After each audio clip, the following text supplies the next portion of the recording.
Então queremos dar as boas-vindas aos nossos amigos que estão nos assistindo para mais uma reunião dos estudantes da Bíblia associados, onde nós consideraremos pontos importantes da Palavra de Deus, buscando sempre um conhecimento maior, um aprofundamento, mantendo os ensinamentos que são sólidos, que são claros, ou como algumas Bíblias dizem, a sã doutrina, ao passo que em outros pontos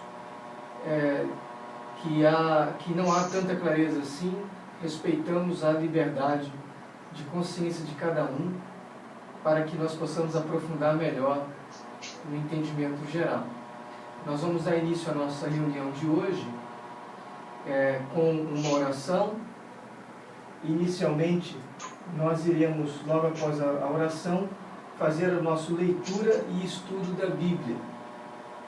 Esse é o nosso ponto inicial, a consideração inicial de nossa reunião. E quem vai nos representar agora é o irmão Aguinaldo Faria, vai nos representar em oração para que possamos iniciar. Vamos ouvir aqui a oração do irmão Aguinaldo. Nosso Pai amado Jeová, da vida dos céus, chegamos à sua presença para agradecer por mais um dia de estudo, uma noite de descanso, e agradecer pelo privilégio de poder estar aqui reunido com nossos irmãos para estudar a sua palavra. Pedimos em nome de Jesus que o Senhor nos dê o seu Espírito Santo, de maneira que a gente possa assimilar o conhecimento e chegar às conclusões corretas no decorrer da nossa vida. Queremos pedir que o Senhor perdoe nossas falhas, porque nós reconhecemos que somos imperfeitos e pecadores e temos muitas dificuldades. Pedimos que o Senhor possa continuar olhando para os nossos irmãos em toda parte da terra e também que fortaleça as pessoas que estão interessadas em aprender a respeito do Senhor e que de alguma forma eles possam sempre estar em contato com a verdade. Sabemos que nada merecemos, mas tudo nós agradecemos porque confiamos na sua misericórdia, na sua benignidade. Pedimos todas as coisas agradecendo em nome de Jesus, nosso Rei. Amém. Amém. Então queremos dar as boas-vindas aos nossos amigos. Nós iremos considerar a leitura de Romanos 8, 18 a 39. É um trecho que nos ajuda a compreender uma série de pontos importantes. Nós vamos fazer a leitura e vamos fazendo pausas na leitura para que nós possamos compreender os pontos em questão. De modo geral, dos versículos 18 até o versículo 30, o tema, o assunto é a glória futura. A glória que nós, cristãos, ao recebermos a vida celestial, usufruiremos. E, na sequência, a partir do versículo 30, aí nós temos um tema que o apóstolo Paulo desenvolve, que é o amor de Deus. E segundo o apóstolo Paulo, o amor de Deus é nosso por meio de Cristo. E é muito bonito também essa parte final, é uma parte poética até, e tem sustentado a nós, os cristãos, ao lermos essas coisas. Para iniciar nossa leitura, a glória futura, Simone, já está com Romanos 8 aí? Poderia ler, por favor, a partir do 18? Vamos ver aqui, você pode ler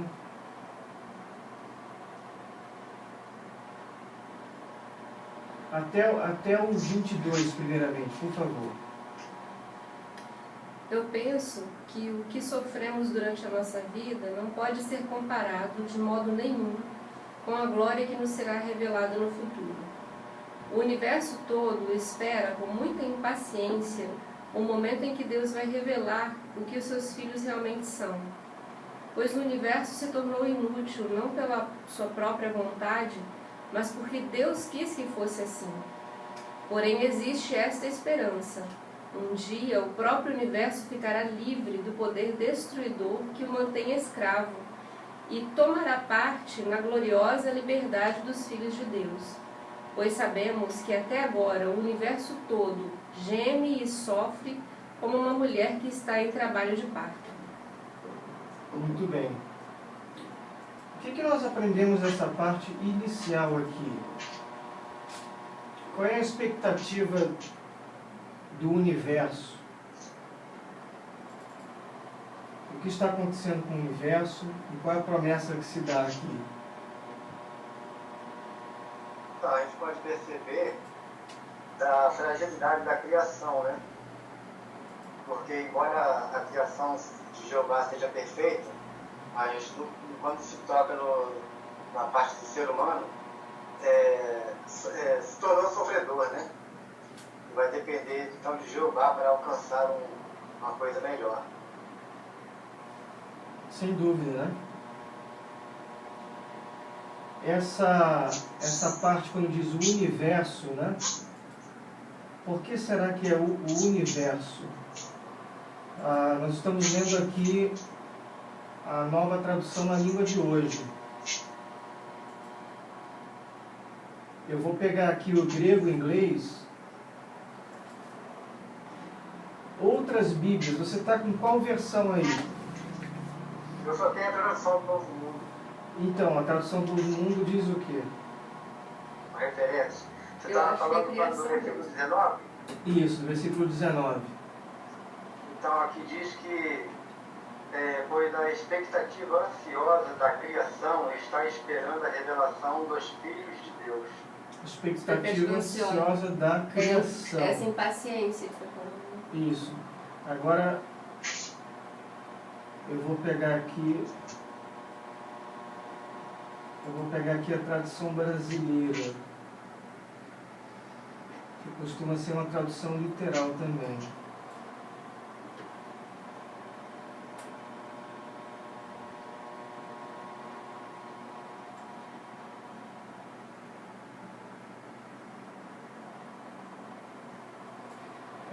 Pois a criação, a ardente expectativa da criação aguarda a manifestação dos filhos de Deus. Por que eu estou gastando tempo com esse texto aqui? Porque nós temos um contraste de duas palavras. Criação, que é ktisis, em grego, e filhos de Deus. E por que a criação estaria aguardando essa manifestação dos filhos de Deus? Alguém tem alguma ideia? Bem, eu acredito que seja porque depois que Jesus Cristo se manifestar, vai ser a coroação daqueles que foram selados por Deus, né? Exato. É exatamente isso. Essa é a ideia aqui. Os filhos de Deus são os cristãos fiéis, os cristãos que conseguiram vencer este mundo, né?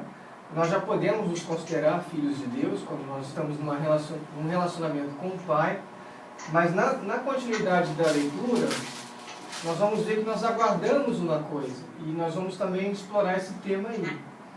Mas o que acontece com o mundo?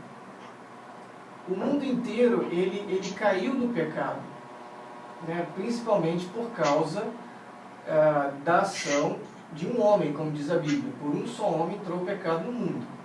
Isso aí é inegável. Só que essa ação de um homem acabou afetando a criação inteira, o universo inteiro, como diz outras versões da Bíblia. Vamos pensar, será que a Terra ela está do modo em que Deus originalmente previa? O que vocês acham? Eu não entendi a pergunta. Será que a Terra ela está hoje do modo como Deus previa? Com certeza não, né?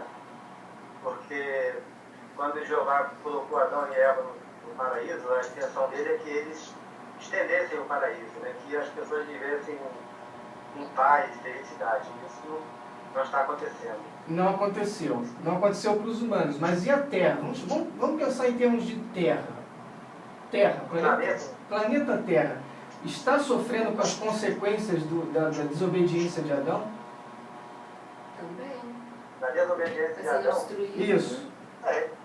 Enfim, baseado nas pesquisas científicas, a maneira como o homem, como inquilino trata o planeta, está degradando, né? A gente vê aí o efeito estufa, a poluição do ar, a poluição dos mananciais.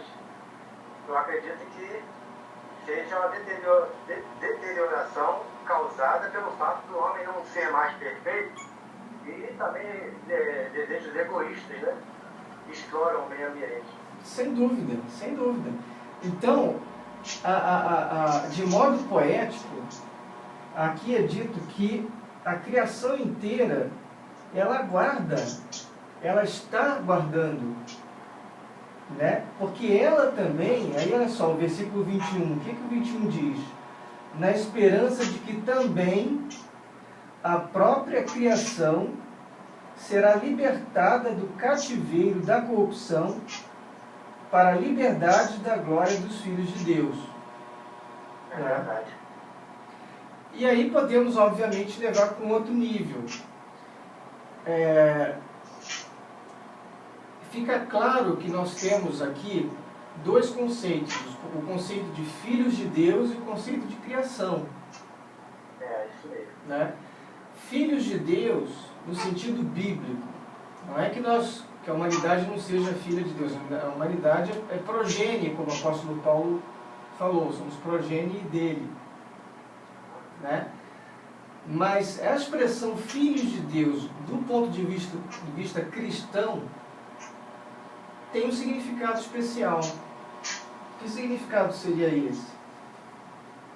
É porque a Bíblia fala que quando a gente entra em comunhão, nós somos filhos adotados por Deus, assim como Jesus é um filho legítimo dele. Isso.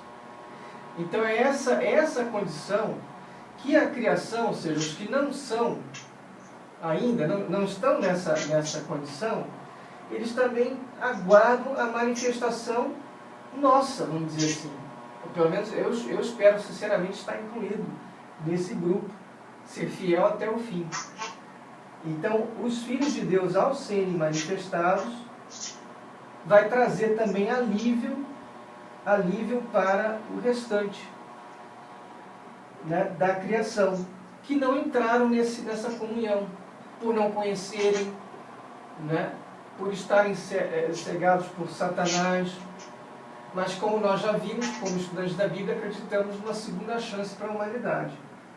Fez sentido o que eu falei, irmão Aguinaldo? Faz sentido, sim. Porque a gente aprendeu que aqueles que serão escolhidos ou selados para reinar com Jesus, eles serão reis e sacerdotes. Quer dizer, eles vão levar a humanidade a uma condição perfeita, sem pecado. E essa humanidade perfeita, sem pecado, não vai deteriorar a criação, vai zelar pela criação. Isso. Então além de se tornarem, por fim, também filhos de Deus, mas no sentido terrestre, esses que não forem para o céu, mas que forem aprovados para viver aqui na terra, né, por fim eles vão ter a mesma condição que Adão tinha, e também vão ser filhos de Deus, também vão ter a liberdade, como diz aqui, né, também será libertada do cativeiro da corrupção para a liberdade da glória dos filhos de Deus. Então, além disso, os efeitos serão sentidos também em todo o plano físico, vamos dizer assim, né? Vai ser uma grande mudança. Por isso que a Bíblia fala de uma nova terra. Não que é um novo planeta, Terra 2, não. É essa mesma terra aqui, mas totalmente restaurada às condições originais. Eu parei no 21, não foi isso? 22. No 22, desculpa. Aí aqui diz, né? Relendo até o 22, né? Sabemos que toda a criação juntamente geme e está com dores de parto até agora. E não só ela, mas também nós, embora tenhamos as primícias do Espírito, gememos ainda em nós mesmos, aguardando a nossa adoção, isto é, a redenção do nosso corpo. Vou parar só até aqui. Ele fez o contraste agora da criação com o nós. E no nós, ele se inclui como estando, aguardando o quê? Então, assim como as mulheres, né, sentem as dores do parto na hora do nascimento do filho, os filhos espirituais de Deus esperam essa mudança, né, do corpo físico para o corpo espiritual. Sim, exatamente. E o que eu acho interessante é que na parte final ele diz: embora tenhamos as primícias do Espírito, e de fato os que estão num pacto de consagração, numa comunhão com Deus, eles já têm o Espírito em si, de diversas maneiras.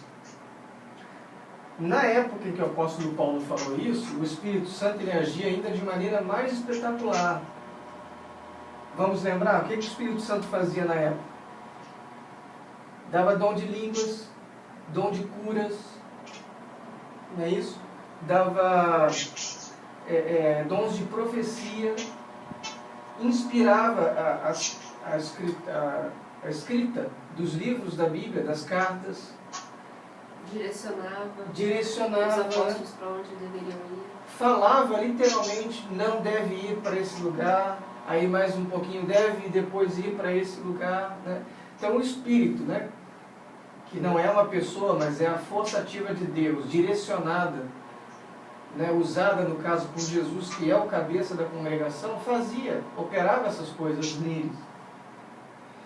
Então, o apóstolo Paulo chama isso de primícias, ou seja, as primeiras coisas. É como se fosse uma amostra. Eu fazendo um estudo dessa parte aí também, a ideia que ele passa é que nós temos uma amostra do que está por vir. Eles tinham uma amostra. Se eles conseguiram ver mortos ressuscitando, cegos vendo, pessoas sendo, né, curadas, e todas essas manifestações, então isso era uma primícia, era o início. Como é que está na sua Bíblia aí, na sua versão? André, só um minuto, o Gabriel está online agora. Ah, tá. Vamos acrescentar aqui. Olá, tudo bom, Gabriel? Está nos ouvindo, Gabriel? Alô? Está uma barulhada danada aí, não ouviu nada. Alô, Gabriel? Agora eu estou te ouvindo. Está me ouvindo? Estou. Alô?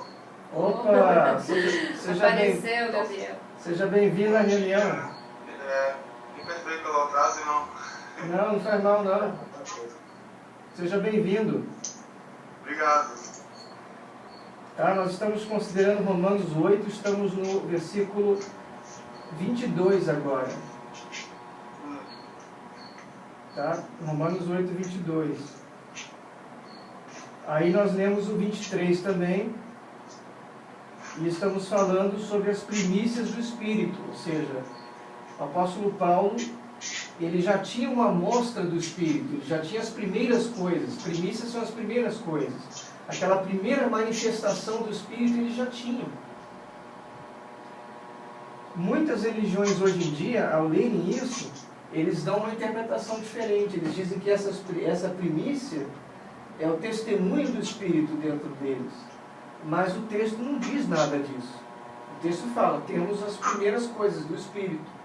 Se você analisar de maneira imparcial, no contexto deles, o Espírito é que fazia todas aquelas manifestações sobrenaturais, e ele podia, o apóstolo Paulo aqui, dizer com toda autoridade: temos essas primeiras coisas, né?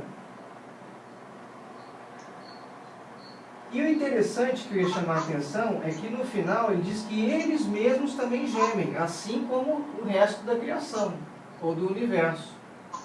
E aí vem a parte que eu acho interessante: aguardando a nossa adoção.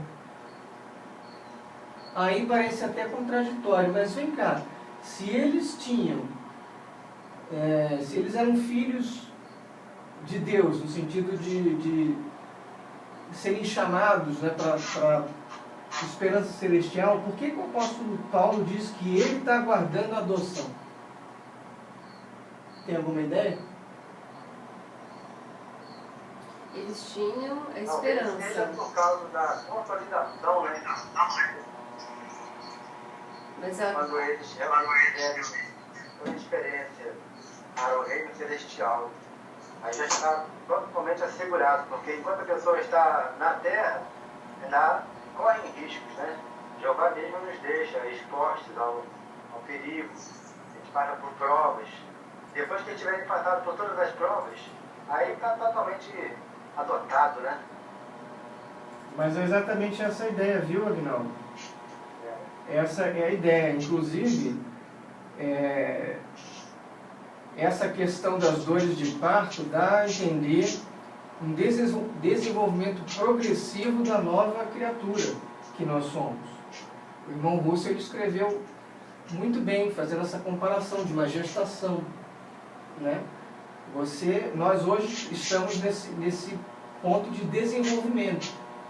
A partir do momento em que fomos gerados, em que aceitamos o Espírito de Deus e começamos a nos apropriar dele e fazer as mudanças e viver cada vez mais uma vida cristã, nós vamos, digamos assim, consolidando, gestando essa nova criatura. Mas ela só vai nascer mesmo se formos fiéis até o fim. E esse até o fim significa até a morte. Até o último momento, ou no máximo no momento da nossa transferência para os céus, que também significa a morte do corpo, para ganhar um corpo espiritual. Então, essa adoção, até mesmo o apóstolo Paulo estava aguardando. E ele chama esta adoção de a redenção do nosso corpo. Ou seja, ser salvo do corpo, ser remido do corpo. Que corpo? Esse corpo perfeito. Esse corpo que ainda não é o corpo espiritual que os filhos de Deus aguardam ter. Está fazendo sentido? Está fazendo sim. Excelente. Aí na sequência, nós podemos ler o 24 e 25. Você pode ler aí, Aguinaldo? Eu? Sim, por favor. Posso sim. O 24 diz assim: pois fomos salvos nesta esperança, mas a esperança que se vê não é esperança. Porque quando um homem vê uma coisa, acaso está esperando por ela? E o 25: mas se esperamos por aquilo que não vemos, persistimos em esperar com perseverança. Excelente. Então, em qual esperança nós somos salvos? A esperança é a vida celestial, né? Porque a gente não vê ainda. Exato. Literalmente. Fica muito claro aqui, né, meus irmãos? Não tem dúvida aqui, né? Que essa esperança aí o apóstolo Paulo estava falando claramente da esperança celestial, né? E, por não se ver, faz sentido ser esperança, né? Daí é necessário ter o que para atingirmos? Perseverança. Perseverança. Perseverança. É um pensamento que o apóstolo Paulo está desenvolvendo aqui. Até porque ele vai falar de problemas mais à frente, né? Mas ele já faz dá uma pincelada aqui, né? Dizendo que há uma esperança e a gente precisa ter perseverança para atingir essa esperança. A irmã Simone poderia dar a sequência agora? O que nós vamos passar a ler agora? O que nós vamos passar a ler? O tema, né? Eu vou abrir aqui na versão internacional. Aqui não muda o tema. Na versão que eu estou, não muda o tema. O tema de vocês muda em que ponto aí? Só no versículo 30. No versículo 30? Então, leia, por favor, até o versículo 30. Assim também o Espírito de Deus vem nos ajudar na nossa fraqueza, pois não sabemos como devemos orar, mas o Espírito de Deus, com gemidos que não podem ser explicados por palavras, pede a Deus em nosso favor. E Deus, que vê o que está dentro do coração, sabe qual é o pensamento do Espírito, porque o Espírito pede em favor do povo de Deus e pede de acordo com a vontade de Deus, pois sabemos que todas as coisas trabalham juntas para o bem daqueles que amam a Deus, daqueles a quem Ele chamou de acordo com o seu plano.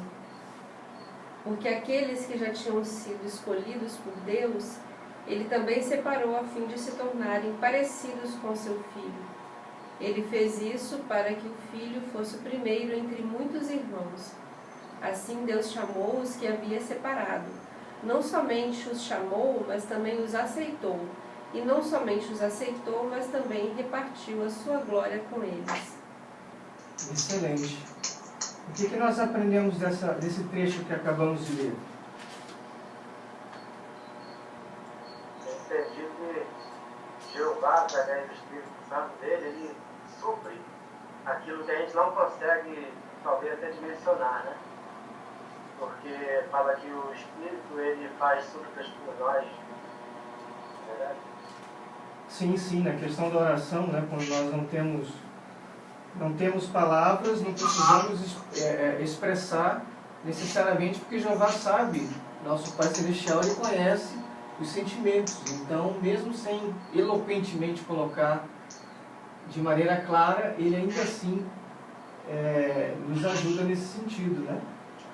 Que outros pontos nós podemos destacar dessa leitura?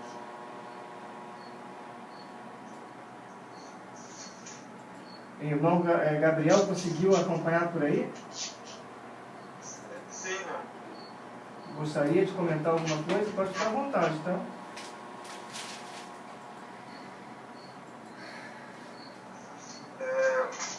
Aqui nos versículos 27, né, 28, é interessante.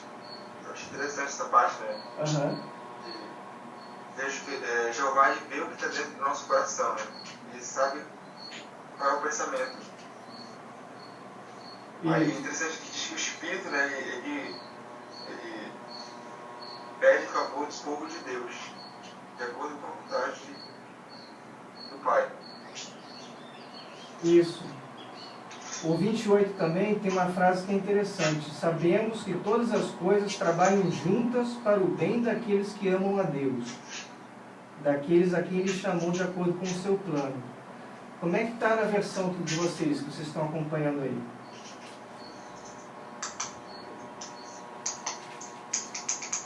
Essa versão que o senhor leu é Senhor nada, meu amigo. de hoje, né? Isso. Pode me chamar de André mesmo. Brincando com o Gabriel. Tá vendo aí, Aguinaldo? Já tá querendo me envelhecer, o Gabriel.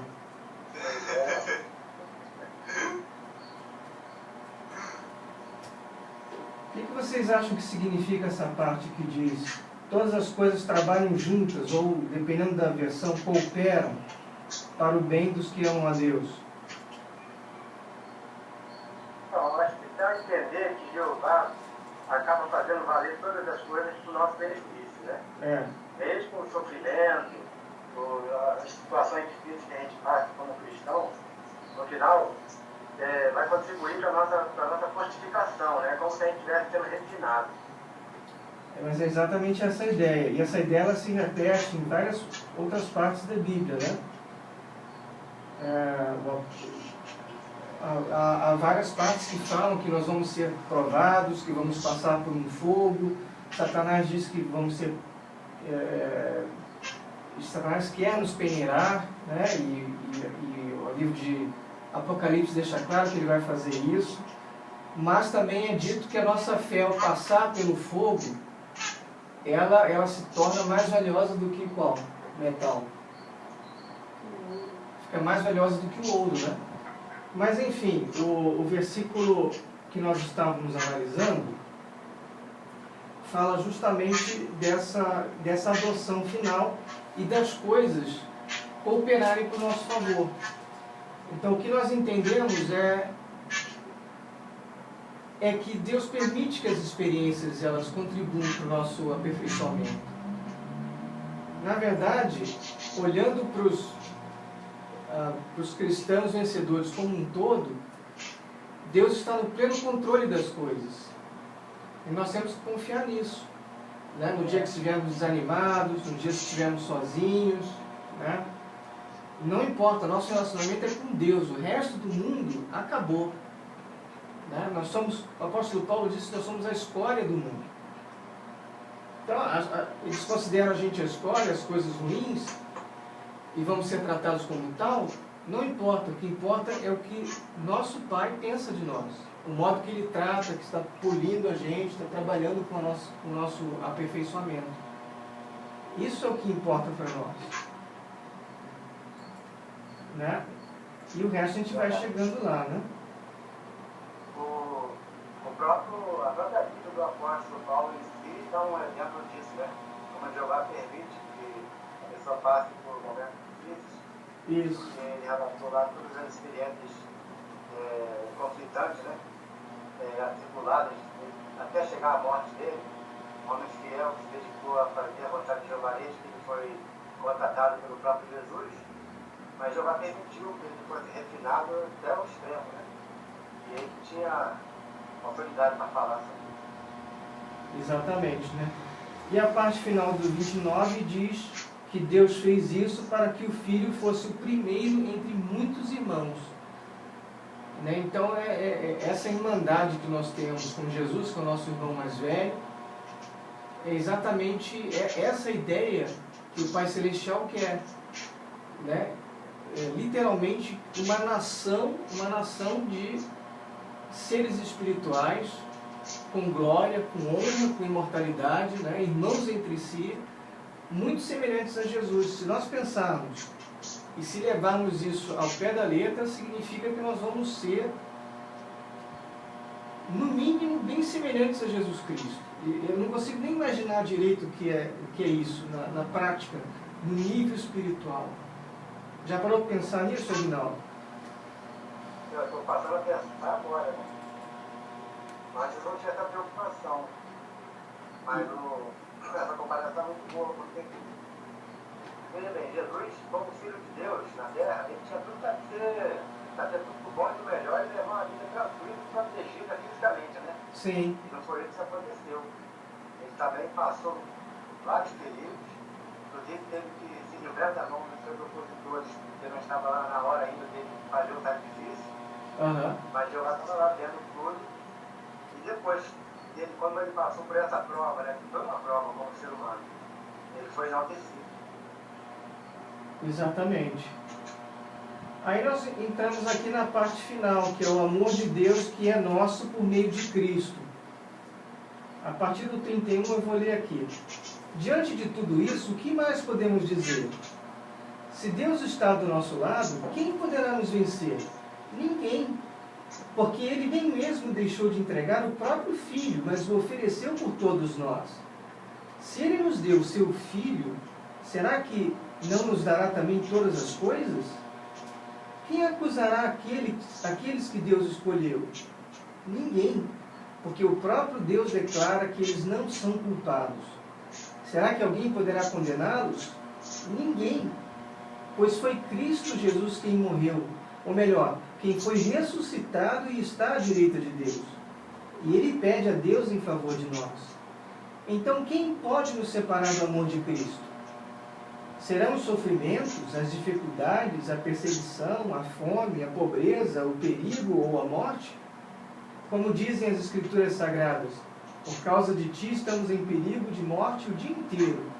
Somos tratados como ovelhas que vão para o matadouro.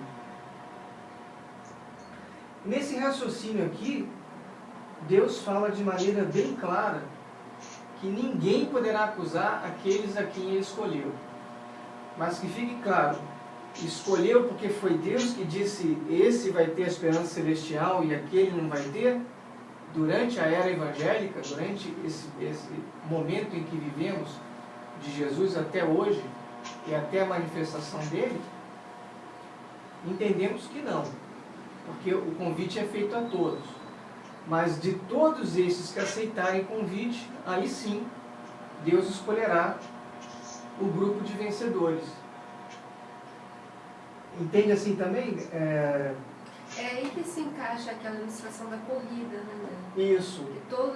Que para mim antes também não fazia sentido, que eu ficava pensando, não pode todos estarem na corrida da vida e só perde quem desiste. Na verdade não é assim, né? Uhum.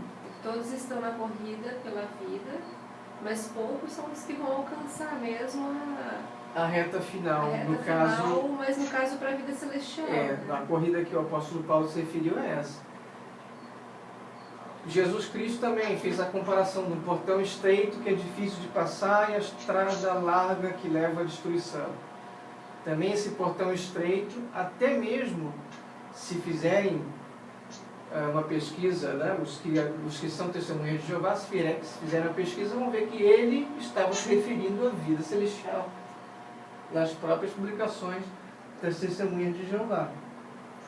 Mas, voltando aqui para o tema, o que nós temos de certeza? Que ninguém pode nos separar do amor de Cristo. Ninguém pode nos separar. Ninguém pode nos chamar de culpados. Ninguém pode dizer, aí que está, será que ele tem esperança celestial mesmo? Começa por aí o erro. Começa por aí. Ninguém pode. É só Deus que pode. E, falando do amor de Deus, tem esse desfecho que eu acho maravilhoso. Gostaria de ler, Simone, do 37 ao 39? Uhum. Em todas essas situações temos a vitória completa por meio daquele que nos amou, pois eu tenho a certeza de que nada pode nos separar do amor de Deus, nem a morte, nem a vida, nem os anjos, nem outras autoridades ou poderes celestiais, nem o presente, nem o futuro, nem o mundo lá de cima, nem o mundo lá de baixo. Em todo o universo não há nada que possa nos separar do amor de Deus, que é nosso, por meio de Cristo Jesus, o nosso Senhor. Maravilha, né? Numa outra versão aqui diz, mas em todas estas coisas somos mais do que vencedores por aquele que nos amou, porque estamos certos de que nem a morte, nem a vida, nem os anjos, seriam as coisas lá de cima, não é? Nem os principados, nem as potestades, nem o presente, nem o porvir, nem a altura, nem profundidade, nada. Aí diz aqui, nem alguma outra criatura nos poderá separar do amor de Deus que está em Cristo Jesus, nosso Senhor. Qual é a garantia que nós temos, então, meus irmãos? Temos todas as garantias possíveis que Jeová vai cumprir esse propósito dele, né? Até porque Jeová nos ama muito, porque ele já amava a humanidade antes mesmo de Jesus Cristo ter sacrificado, né? Porque a Bíblia diz que ele amou a humanidade antes, quando ainda éramos pecadores. Quer dizer, não tínhamos o conhecimento, não tínhamos essa consagração que a gente tem. De modo que a gente pode considerar que Jeová nos ama muito mais agora, como seus filhos. Sem dúvida. E tem uma outra parte que eu acho interessante também, é o início do 37, que em todas essas situações, aí o apóstolo Paulo remete ao quê? As situações de pobreza, fome, perseguição, perigo de morte. Tudo, né? Que pode ameaçar a vida, né? Tudo que pode ameaçar a vida. Pode deixar a gente enfraquecido. O desânimo. Estarmos sozinhos num país continental praticamente, né? com poucos irmãos espalhados, né? Mas Mas Eu gostei desse, né, ali quando diz que em todas essas situações temos a vitória completa por meio daquele que nos amou. Só esse versículo já diz tudo. isso, a vitória completa, e aí em outras Bíblias dizem somos mais do que vencedores. Mais do que vencedores. Porque a Bíblia ela é inspirada, as palavras não estão ali à toa. Uma coisa é vitória, outra coisa é vitória completa. Uhum. Entende?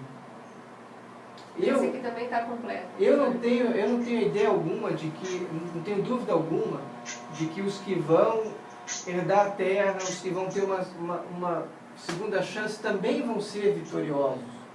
Mas nós temos uma vitória completa, né? Existe uma ressurreição, sim, mas existe uma ressurreição melhor.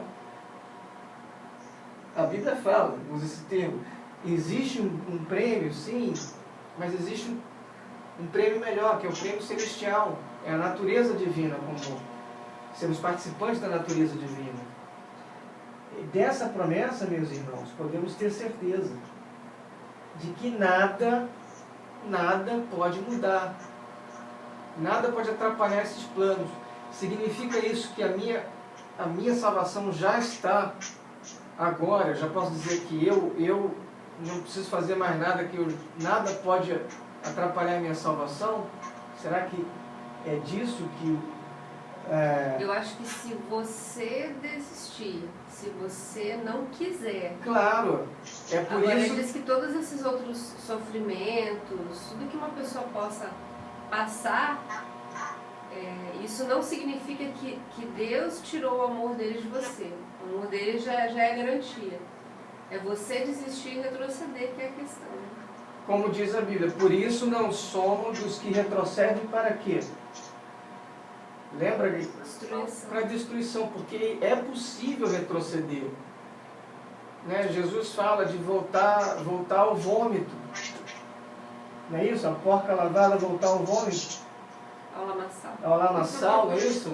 Ou é o cão voltar ao vômito? Isso. O cão voltar ao vômito e a porca ao lamaçal. Né? O apóstolo Paulo fala sobre se esforçar. É tipo, você estava na condição mais indigna, né? E você foi tirado daquilo com uma esperança de algo melhor, mas você preferiu voltar para aquela condição das piores. Né? Himeneu e Fileto.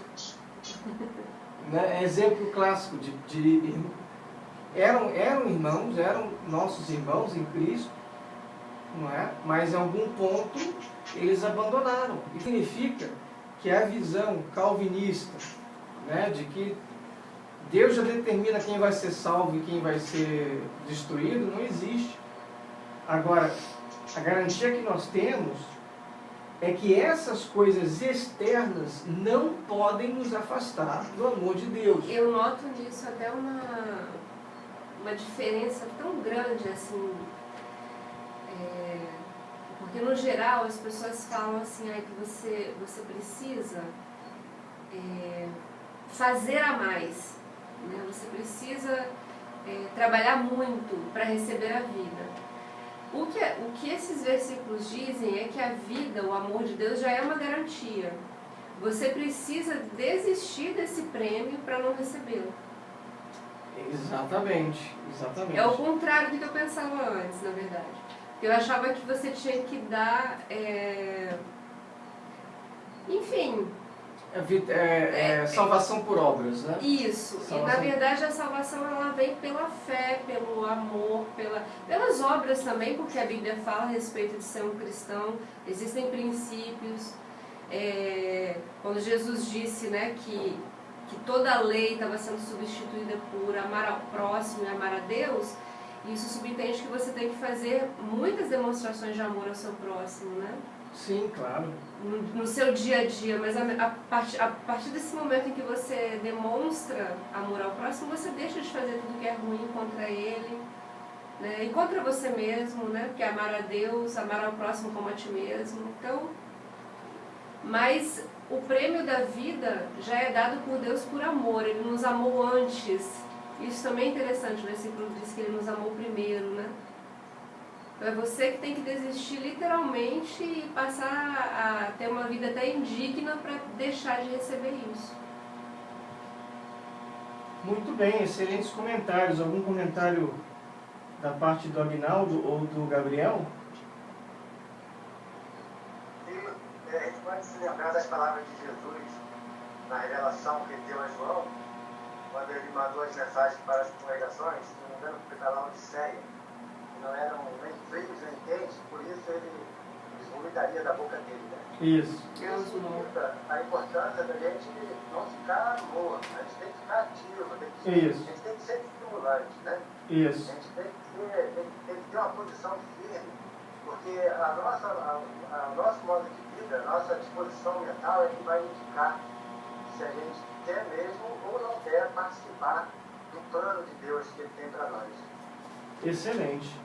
E fazendo essas coisas, temos essa garantia maravilhosa, né? A partezinha final aqui: em todo o universo não há nada que possa nos separar do amor de Deus, que é nosso por meio de Cristo Jesus, o nosso Senhor. Ou em outras Bíblias, que está em Cristo Jesus, nosso Senhor, ou em Cristo Jesus, nosso Senhor. Quer dizer, o amor de Deus já foi evidenciado, essa prova já foi dada, né? Porque no início do raciocínio de Paulo, ele diz que ele não poupou nem mesmo o filho dele. Se não poupou o filho dele, quanto mais essas outras coisas circunstanciais que Deus permite que aconteça para o nosso refinamento. Elas não são para nos afastar. E elas não podem nos afastar. Somente nós mesmos, por causa do livre-arbítrio, infelizmente podemos. E não queremos que isso aconteça. Então, nosso desejo aqui é que você que está nos ouvindo, e vou me incluir também a Simone, o Gabriel, o William, o Leonor, né, todos os irmãos, Felipe, enfim, estejam firmes, vocês estejam firmes e não desistam. Vamos seguir juntos, vamos seguir firmes, vamos seguir até essa condição de sermos mais do que vencedores.